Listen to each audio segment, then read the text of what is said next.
about 3 minutes. As long as you're within like the first minute or so, should be all set. Welcome as you guys are coming in. If you want to look at our board, again, we got some instructions for you. What was wrong with Rose's card?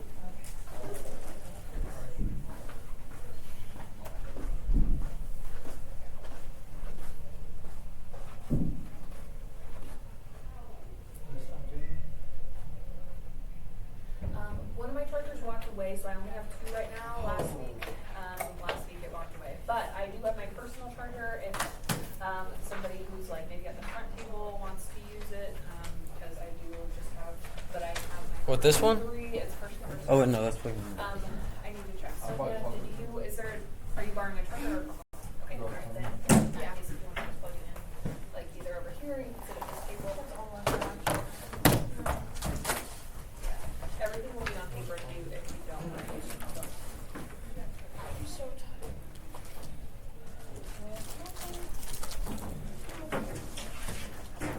Sorry. How's what?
Dickinson worksheet ready.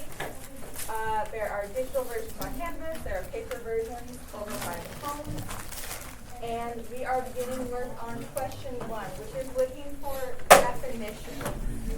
You're going to briefly scan through the 2 poems and see if there are any words you don't recognize. If you don't see any words that you don't recognize, then you are going to take a bash and extremity and define those. We're going to take 5 minutes to do that. All right? So everybody should be working on question 1 of the worksheet.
If you want to use your favorite I kind of let it roll as long as it's going, and then as soon as we start. You can look up the definitions on your Chromebook or your phone, but if I see your phone open to anything other than a definition, it needs to be put away immediately.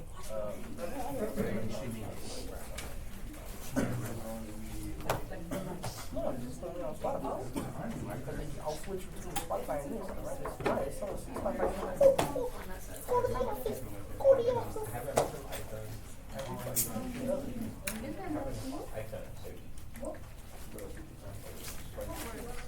So your poems on a separate paper, you're going to read through there, read through those two poems, and then if there are any words that are unfamiliar, that's what you're going to find it in.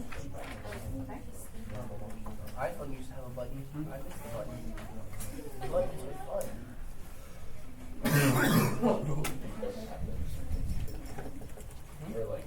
We're going to take 2 more minutes on the definition.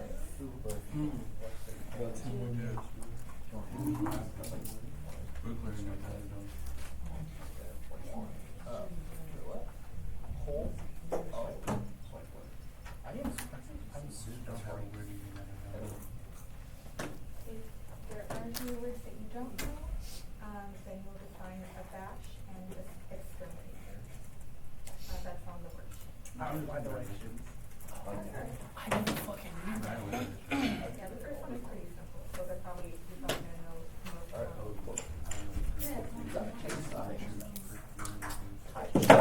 I'm about to be discreet with this one.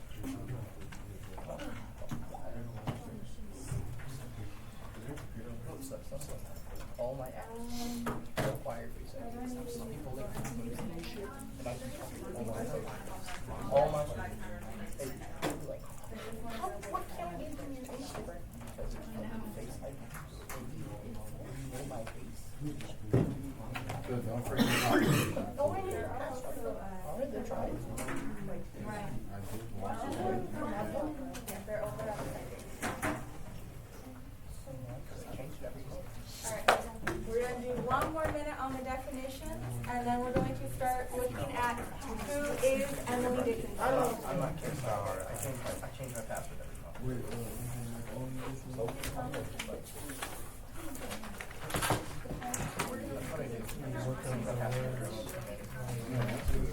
Do you know what this word means? Right here? She don't know how to explain it. No, this. So You know what this word word do you means? know? You know what this word means? No.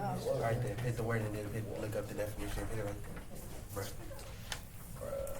That's your word. No, depends what we say. I'm not playing soccer. I'm not playing it.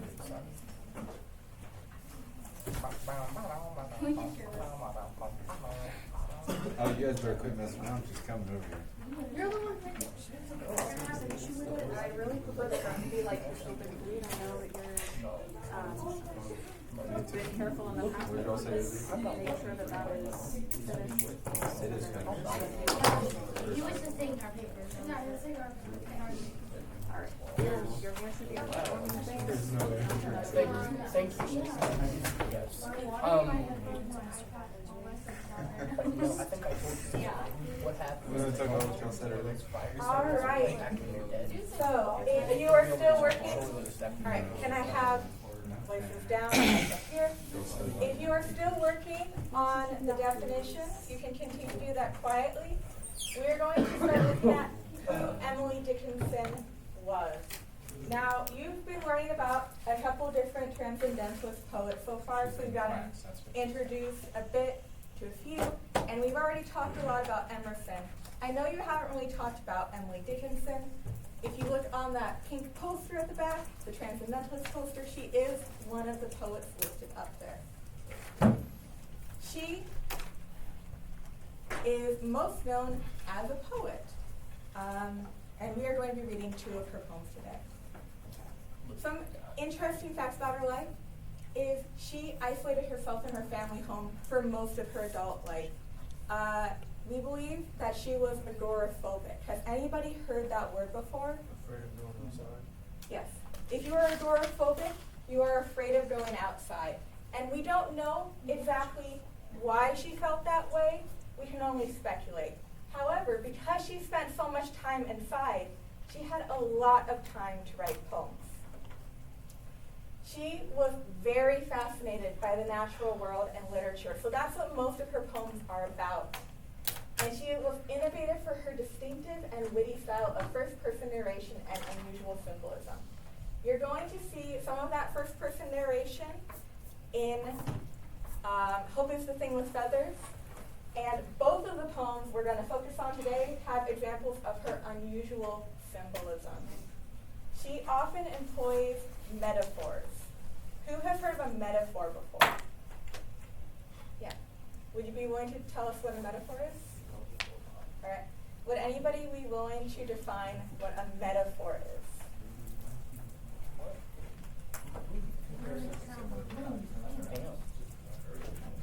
Yes, exactly. If you use a metaphor, you're comparing two things without using the words like or as. So you would say one thing is another. All right, we shouldn't be having any talking right now.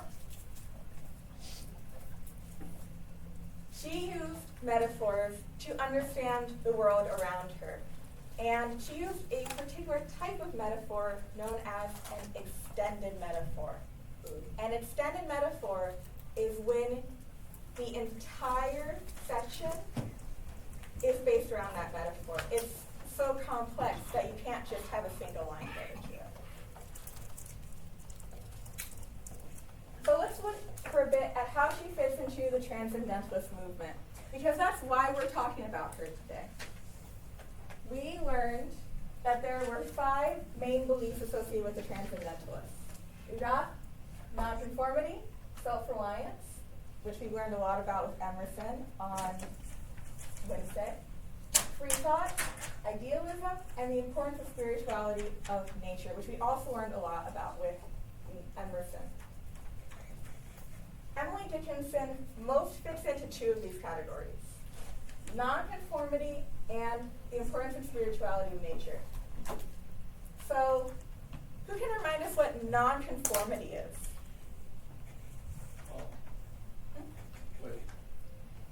What nonconformity is?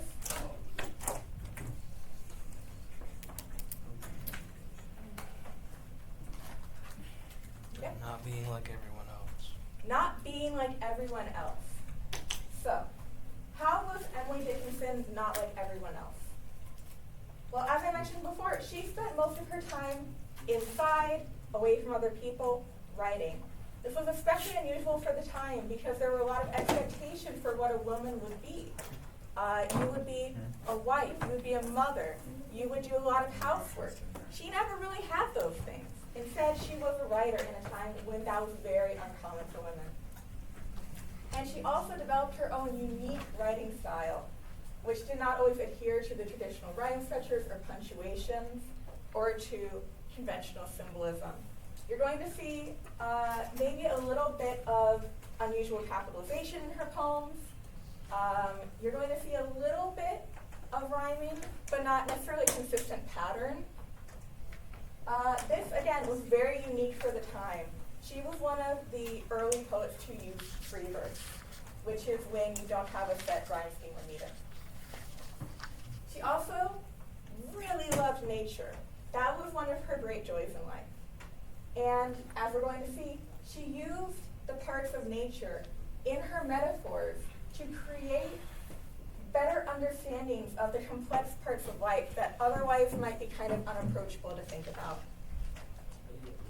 All right, so as we go through her poems, we are going to read through them together, all at the same time. So we are starting with Fame is a Bee. This is a very short one. So you should have a paper copy that you can follow along with.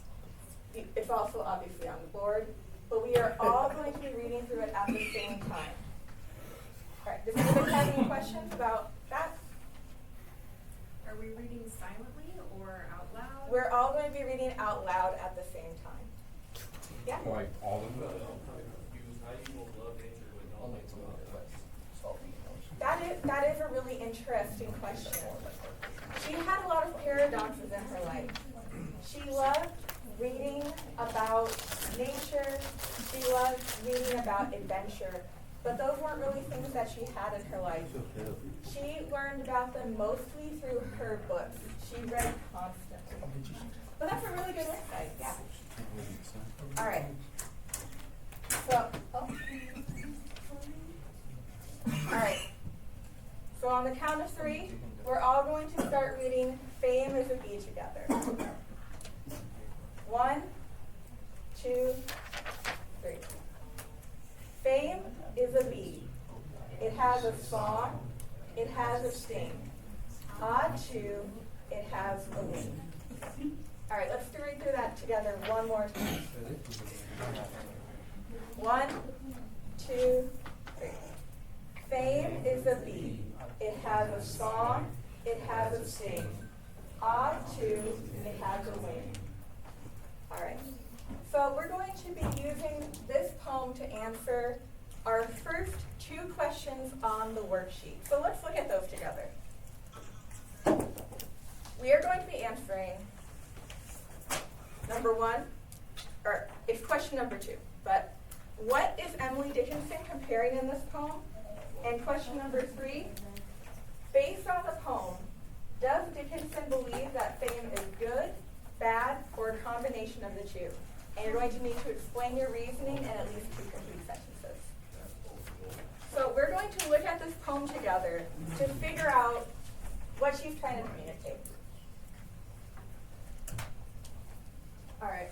You remember how I mentioned she really likes metaphors earlier? This first line is a metaphor. Fame is a bee. Fame equals a bee. That is what she is comparing in this poem. She is going to describe what she believes about fame by comparing it to a bumblebee. A bee is a little bit of a strange animal to write a metaphor about, right? I mean, it's small, you don't really think about it very much. It's kind of in the background. To Emily Dickinson, a lot of these small parts of nature that are often forgotten about were really important. That's how she connects to the importance of spirituality of nature. They were ways to understand the world and herself in new ways. So let's look at how she compares fame and a bee in this poem. Fame is a bee. It has a song, it has a sting, achoo, it has a wing. So who can point out one of the things that Dickinson says fame has in this poem? The song, the sting. Right. It has a song, it has a sting. What else does it have? A wing. All right. We're going to look at a song first. So if I was describing a bee, what would be the song of a bee? Right. It has that. Fame also has a song. What could we describe as fame's song?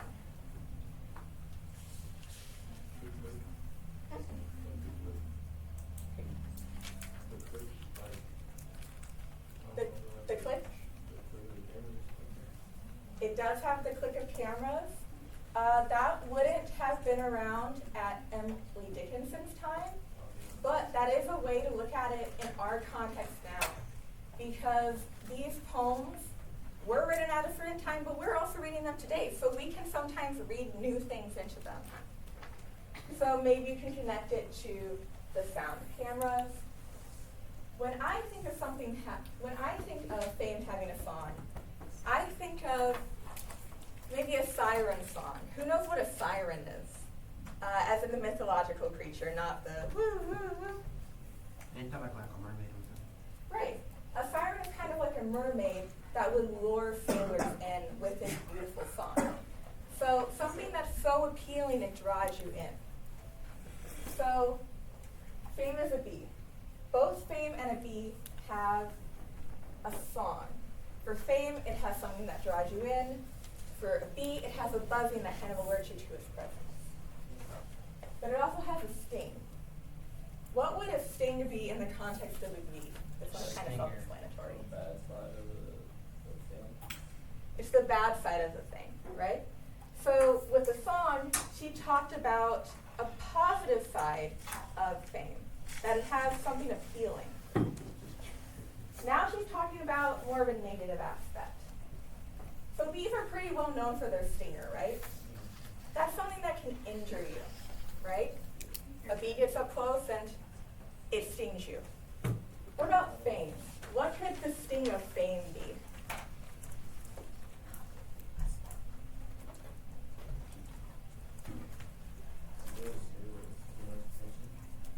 You might have too much attention, right? That's one way that fame could sting you. What might be another way that fame could sting you? Losing it. Losing it? It might make you go a little bit crazy. So, she's talked about how fame has a positive side and a negative side. But she also says, too, it has a wing. Now, if you were to just say on its own, fame has a wing, that probably wouldn't make much sense. But because she's built up this metaphor, it starts to help you understand what it means. What does a bee use its wings for? To fly. It uses its wings to fly away. So, because she built up this metaphor comparing fame and a bee, it helps us to understand she is trying to say that fame can fly away, that is temporary. So let's look at questions number 1 and 2 and spend a minute writing down what she is comparing and what her opinion about fame is. Is she saying it's entirely good, it's entirely bad, or it's a combination? And make sure to explain.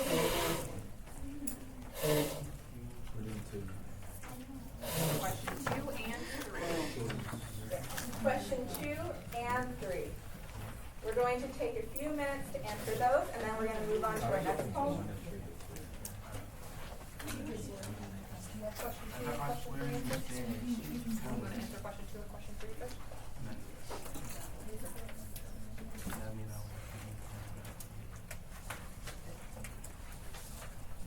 Yeah?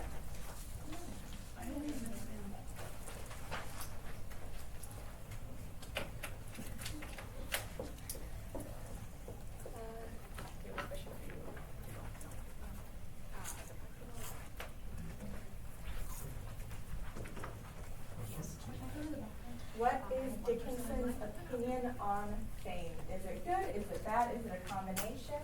And how do we know?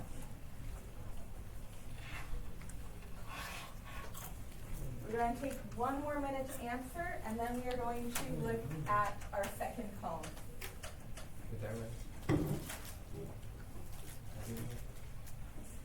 So let's look at,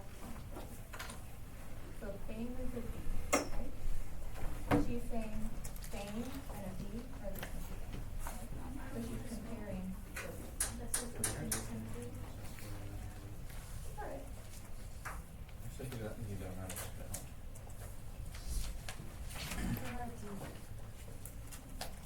Yeah, so right there for All right, we're wrapping up questions 2 and 3, and we are getting ready to look So at dating. our next poem. like B-A-T-I.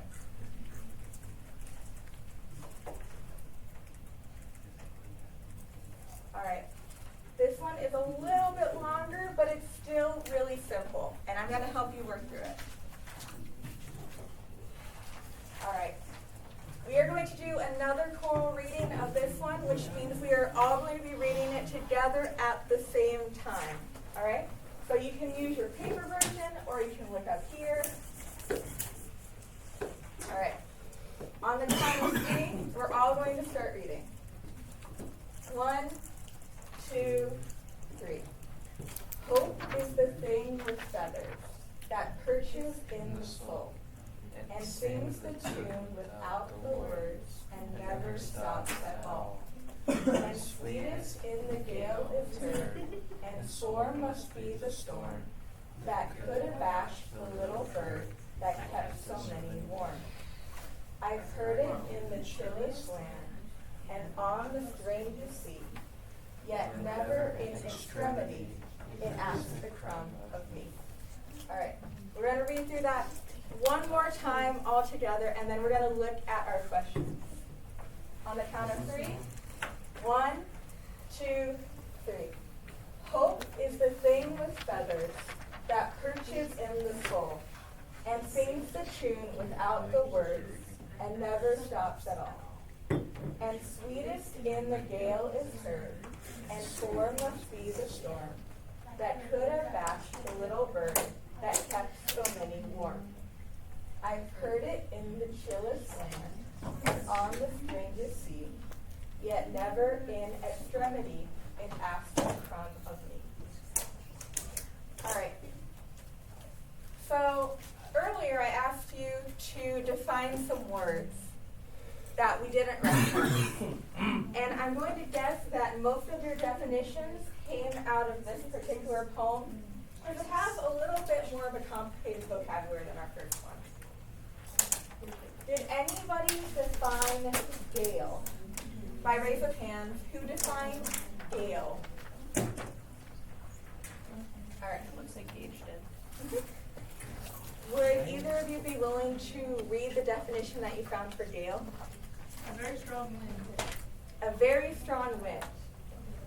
All right. So, we're looking at a very strong wind that our bird is flying through. By raise of hands, did anybody look up the word abash? All right. Would anybody be willing to read off their definition of abash? Feeling embarrassed. Confused. So if you abash something, you embarrass it, or you ashame it. All right. I need voices down. We're going to look at one more word. Extremity. By raise of hands, who looked up the word extremity? Alright. Would anybody be willing to read off the definition they found for extremity?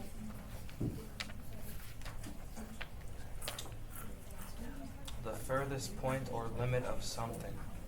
The furthest point or limit of something. Alright, so we should not have any talking right now because we are looking at the poem together.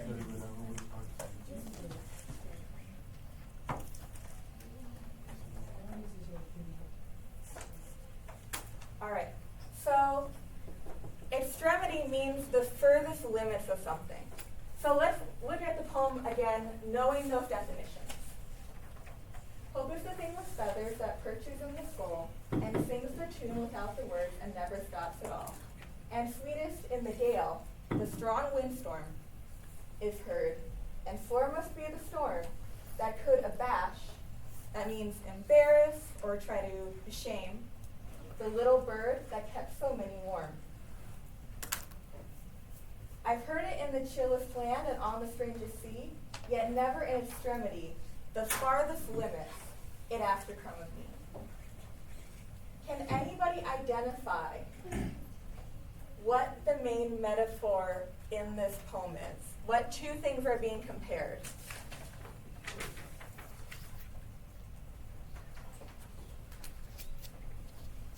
Yeah?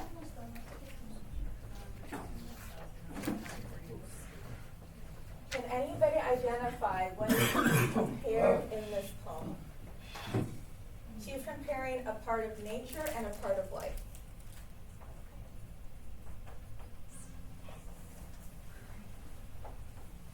What animal appears in this poem? A bird. A bird, right. And what part of life appears in this poem? Hope, right. So she is comparing hope, something that is intangible, a part of ourselves, to a bird, something that is an actual thing that you can see, that you can hear. So she's trying to better understand what hope is by comparing it to something that we can see, a bird.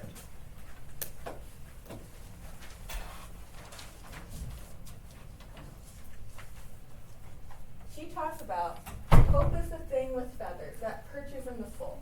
It's inside of us. It's within us. And sings the tune without the words and never stops at all. So once again, it's something that's inside of us that we might not actually see, but it's always there. And sweetest in the gale is heard, and sore must be the storm that could have bashed the little bird that kept from the warm. If we think about the size comparison between a single tiny songbird and a massive storm, which one is bigger? The storm. The storm. Right. The storm is so much larger than the bird. But it keeps going anyways. If we think about the bird as hope, what might that mean?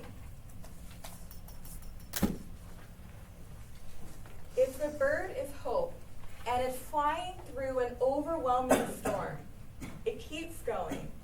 What does that say about hope?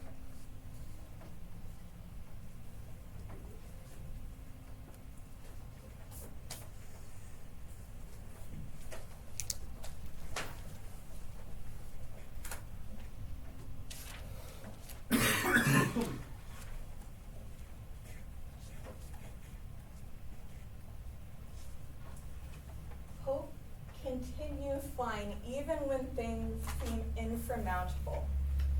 It keeps going. And it keeps us warm. So if I was in a storm, I would be probably very cold, probably wet.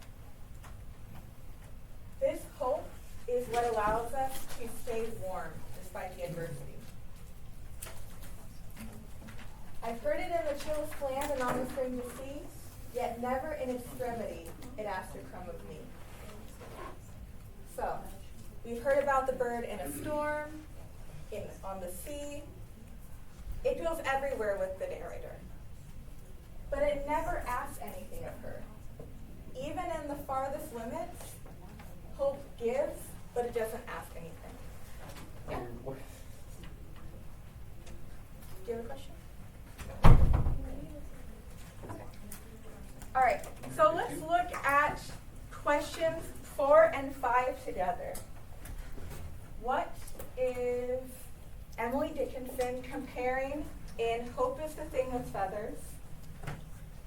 And how does Dickinson use the metaphor to help the reader understand the nature of hope?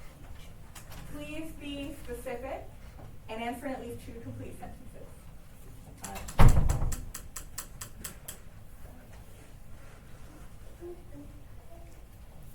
What is Dickinson comparing? And how does it help us better understand what she believes about hope? We're going to take a few minutes to answer that. And then we are going to do an activity, which I think is going to be kind of fun.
All right, we're going to take 1 more minute on questions 4 and 5 before we talk about the activity.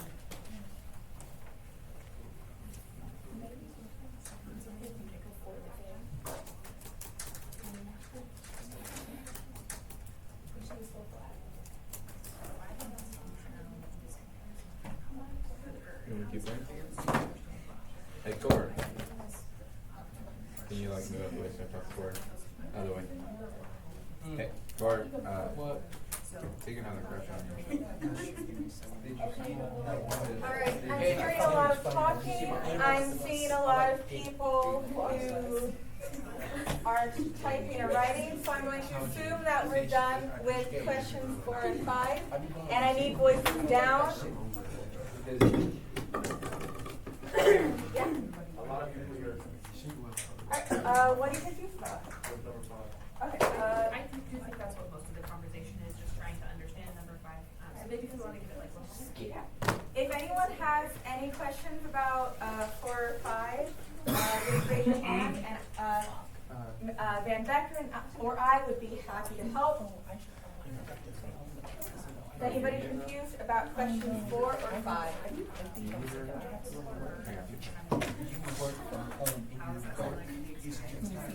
Goddamn bed.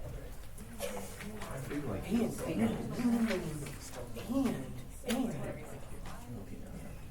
I get fucking mortgage. You get a design.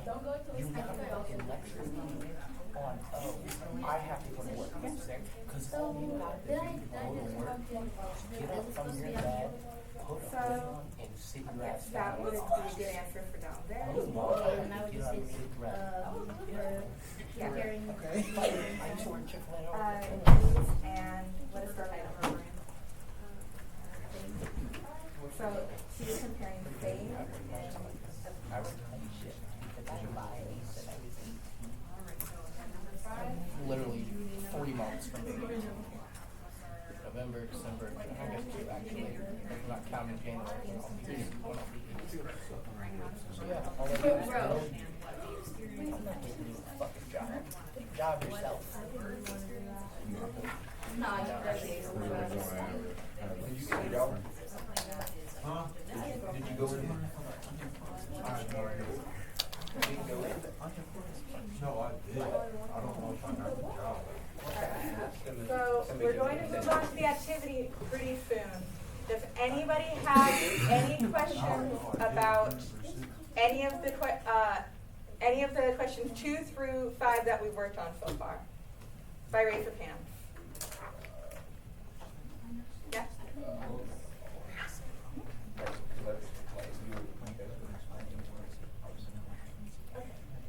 So what do you want to do? This song is ass. Let's look at the poems put together. Focus the famous feathers that perches on the floor, and sings the tune without the words and that's the thought. And see it in the daily bird and flock of sweet soil. That put it back to the little bird like that's the one I know. I've heard it in the chill of spring and on the sea. Yet never in its serenity it out the commission. So you know, we're comparing hope and bird. Because you have that on your shoulder. So we're trying to answer how, yeah, so seeing the feathers, how is it? Yeah, that's right. So What?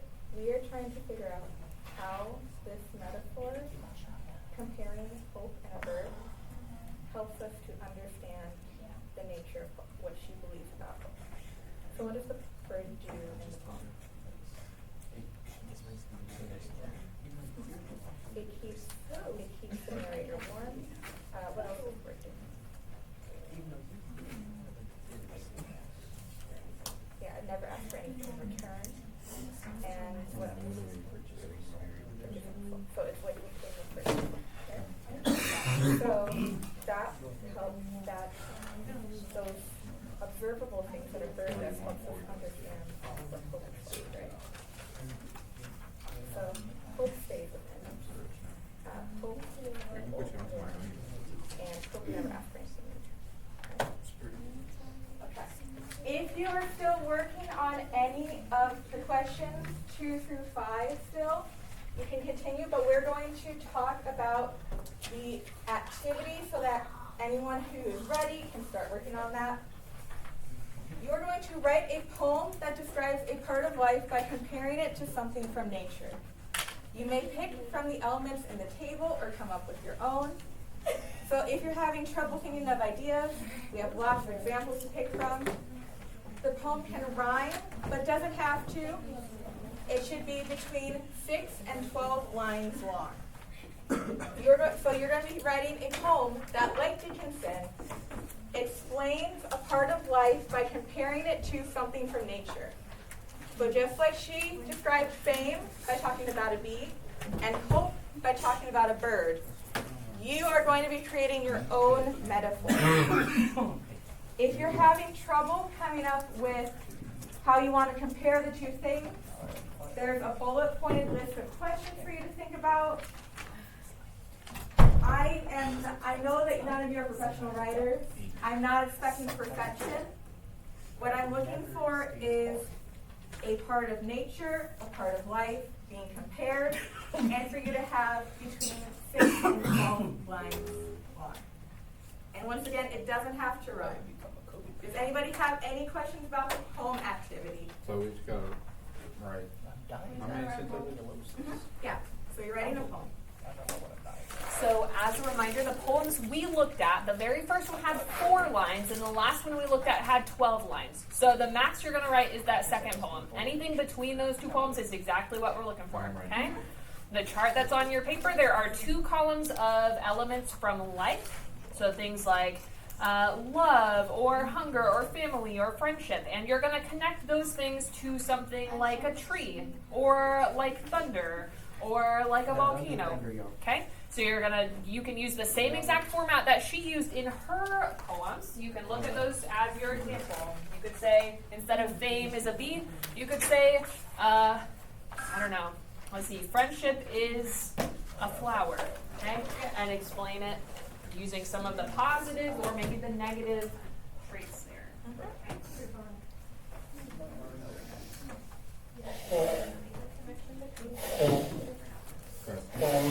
Stop messing around.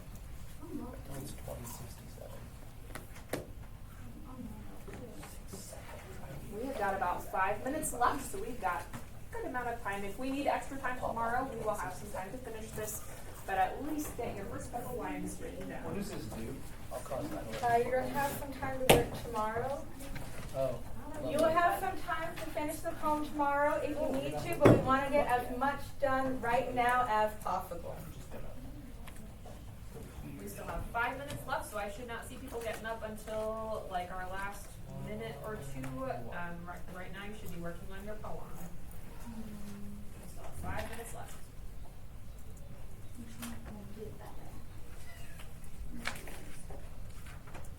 Oh, and make sure there are 2 lines on the last page for you to write down the 2 things you're comparing. It's really important that you fill those in so that I know what to look for. I don't know how to say it again.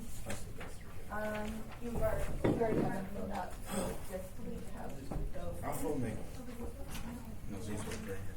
Oh, that's really good. No, it doesn't. Those ones and those ones.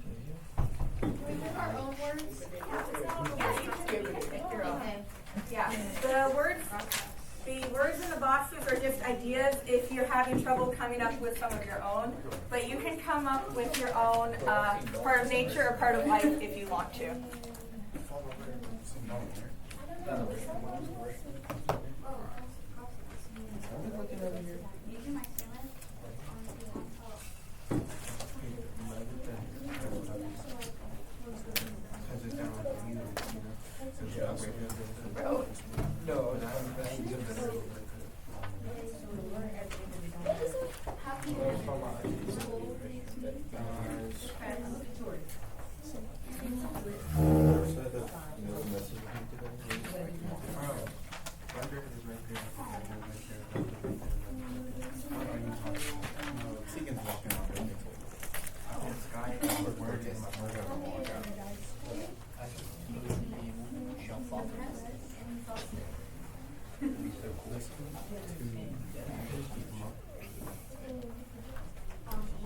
Maybe the first 5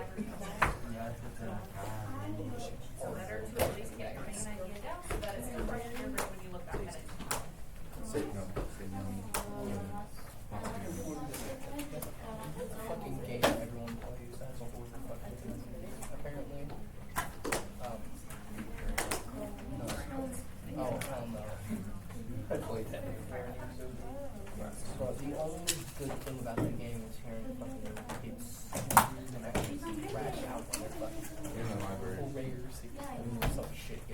knock it off. Okay? Knock it off.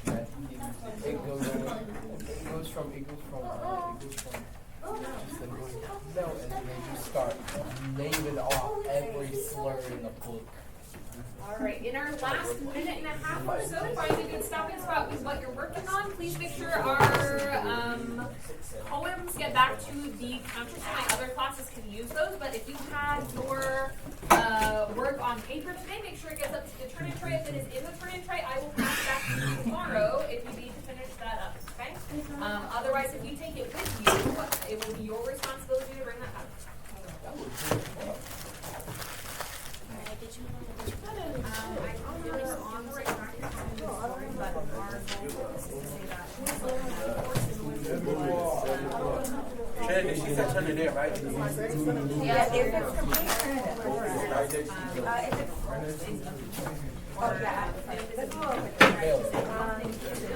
Where is my badass slur to make So you can say like, right, they're not actually documents, but they are not. So that's how they kind of, like, so you want to put that in. I'm tired of being on that. I wrote about chips and stuff.